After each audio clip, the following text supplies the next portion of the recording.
हाय, 50 रुपया cut over acting के। तो आज के वीडियो में हम बात करेंगे कि आप अपना परफेक्ट वर्कआउट कैसे डिजाइन कर सकते हो। देखो, लोग चले तो जाते हैं जिम में, लेकिन उनको पता नहीं होता क्या करना है। अगर आप जिम में जाके डिसाइड कर रहे हो कि आपको क्या करना है, तो वो काम नहीं चलेगा। आपको पहले से प्लान होना चाहिए कि आप इस पूरे हफ्ते क्या करने वाले हो। चलो स्टार्ट करते हैं। तो ऐसा नहीं होना चाहिए कि तुम जिम में जाके डिसाइड करो, चल आज बैक कर लेता हूँ। इनफैक्ट मैं तो सजेस्ट करूंगा कि तुम्हें सारी एक्सरसाइज भी लिख के रखो पहले से अपने फोन में या कहीं पे भी, जो तुम्हें करनी है, ताकि तुम्हें टाइम वेस्ट ना करना पड़े उधर जाके सोचने में। प्लस कई बार जब में ये भी होता है ना कि तुम अपने जोन में होते हो, तो तुम्हारी रिदम डिस्टर्ब हो जाती है। अच्छा, सबसे पहले डिसाइड करते हैं, अगर तुम बिगिनर हो तो तुम्हें 3 दिन वर्कआउट करना चाहिए हफ्ते में, मंडे, वेडनेसडे, फ्राइडे। हाँ, अगर तुम 3 दिन फुल बॉडी वर्कआउट करोगे और 1 दिन का बीच में रेस्ट लोगे, ताकि तुम अगले वर्कआउट तक रिकवर हो जाओ, वो बेस्ट पॉसिबल सिनेरियो है तुम्हारे लिए फिलहाल। क्योंकि तुम अपनी जर्नी के स्टार्ट पे हो, तुम बहुत इजीली गेन्स करोगे। अच्छा, अभी मैं वर्कआउट सिर्फ डिजाइन करने के बारे में बता रहा हूँ, मैं एग्जैक्ट एक्सरसाइज नहीं बता रहा तुम्हें क्या करनी है। अच्छा, किसी भी वर्कआउट के 5 इंपॉर्टेंट पार्ट होते हैं। सबसे पहला आपका वार्म अप, वार्म अप के बाद आपका कंपाउंड लिफ्ट्स, कंपाउंड लिफ्ट्स के बाद आपका आइसोलेशन लिफ्ट्स, उसके बाद आपका कार्डियो, और फिर कार्डियो के बाद आता है आपका स्ट्रेचिंग। तो एक एक करके देखते हैं इनको क्या चीजें हैं। वार्म अप, वार्म अप के लिए मैं लोगों को बहुत ये गलती करते हुए देखता हूँ कि कार्डियो करने चले जाते हैं और स्टेडी स्टेट कार्डियो करते रहते हैं आधा घंटे तक। वो नहीं करना हमको। या फिर एक और गलती जो तुम कह लो लोग वार्म अप में करते हैं, वो ये है कि वो स्टैटिक स्ट्रेचिंग करने लग जाते हैं। कार्डियो वर्कआउट के पहले ना करने के रीजंस तो मैं तुम्हें पहले ही बता चुका हूँ, लेकिन लोग क्या करते हैं, जिम में आते ही स्ट्रेचिंग करने लगते हैं। अच्छा, तो स्ट्रेचिंग क्यों नहीं करनी तुम्हें? स्ट्रेचिंग करने से क्या होगा, तुम्हारी मसल्स खिंच जाएंगी और तुम्हें रिड्यूस परफॉर्मेंस मिलेगी। ये एक्चुअली प्रूव्ड चीज है। इसका सोर्स मैं नीचे डाल दूं कि मैं कहां से देख के बोल रहा हूं ये बात। पर कभी वर्कआउट के पहले स्टैटिक स्ट्रेचिंग मत करो। तो एक्चुअली वार्म अप में तुम्हें करना क्या है, तुम्हें करना है डायनामिक स्ट्रेचेस, जैसे कि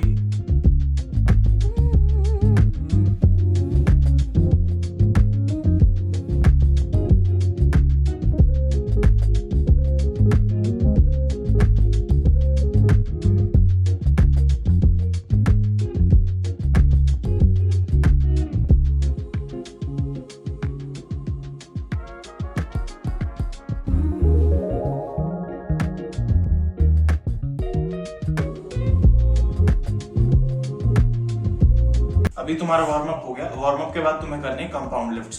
कंपाउंड लिफ्ट्स मैं सजेस्ट करता हूं कि वर्कआउट के पहले करो, क्योंकि अगर तुम आइसोलेशन करके अपने मसल्स को पहले ही फटीग कर दोगे, तो कंपाउंड लिफ्ट्स में जो बहुत सारे मसल्स लगते हैं वो तुम यूज नहीं कर पाओगे। कंपाउंड लिफ्ट्स क्या होते हैं? कंपाउंड लिफ्ट्स होते हैं ऐसी एक्सरसाइजेस जो तुम्हें बहुत सारी मसल्स को एक साथ एंगेज करते हैं। ये करनी बहुत जरूरी है, क्योंकि कभी भी आप किसी मसल को आइसोलेशन में यूज नहीं करोगे, आप बहुत सारी मसल्स का कॉम्बिनेशन यूज करोगे। तो compound lifts overall strength build करने में बहुत अच्छी है। प्लस आप इनमें ज्यादा वेट उठा सकते हो नॉर्मल आइसोलेशन लिफ्ट्स के कंपैरिजन में।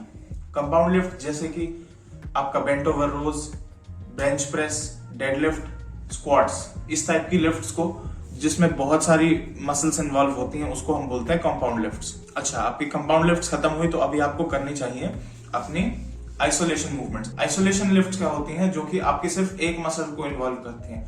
For example bicep curls. Bicep curls में आपका बाइसेप्स के अलावा कोई पार्ट यूज नहीं होता, तो इसलिए हम उसको बोलते हैं आइसोलेशन मूवमेंट। तो आइसोलेशन मूवमेंट्स का एक और एग्जांपल हो सकता है कि लैटरल रेजेस।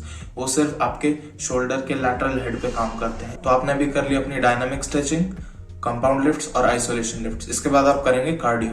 कार्डियो जैसे मैं बोल चुका हूँ, आप चूज कर सकते हो अपनी। मैं पर्सनली वॉक करता हूँ, आप रनिंग कर सकते हो, आप कुछ और कर सकते हो, किसी अलग तरह का कार्डियो कर सकते हो। कार्डियो करना तभी जरूरी है अगर आपको फैट लॉस करना हो। तो फैट लॉस अगर आप कर रहे हो तो आपको कार्डियो कम से कम हफ्ते में 5 से 6 बार करना चाहिए जरूर। लेकिन अगर आपका गोल फैट लॉस नहीं है, आपका गोल है मसल बिल्ड करना, तो आप इतना कार्डियो अवॉइड करें। आप क्या करेंगे, आप करेंगे कि हफ्ते में 1 से 2 बार आप कार्डियो करेंगे बस।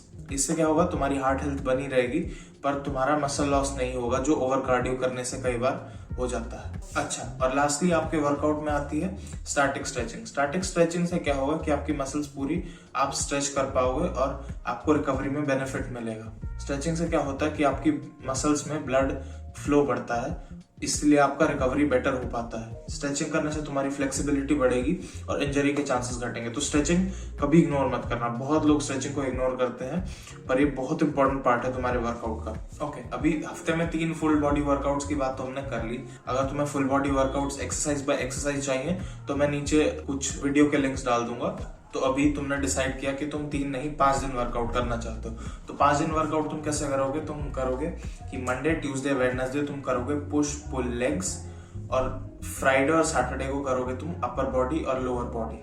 अच्छा, पुश पुल लेग्स की फिलॉसफी क्या है? वो ये है कि तुम्हारी बॉडी इफेक्टिवली बस 3 ही बेसिक मूवमेंट्स करती है, वो है पुशिंग टाइप की, पुलिंग टाइप की और स्क्वाट्स मूवमेंट। तो क्यों ना ऐसे वर्कआउट किए जाएं जो कि इन तीनों मूवमेंट्स के अराउंड बेस्ड हो।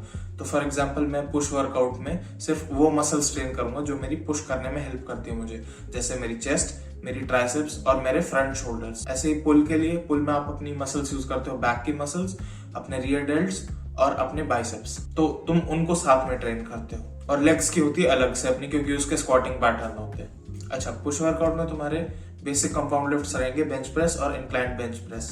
पुल वर्कआउट में तुम्हारे बेसिक कंपाउंड लिफ्ट्स रहेंगे बेंट ओवर रोज और डेड लिफ्ट्स। और लेग्स में तुम्हारे बेसिक कंपाउंड लिफ्ट्स रहेंगे लेग प्रेस, स्क्वाट्स। तो ऐसा करके तुम अपने 3 दिन पुश पुल लेग्स करोगे, उसका भी वर्कआउट मैं नीचे डाल दूंगा।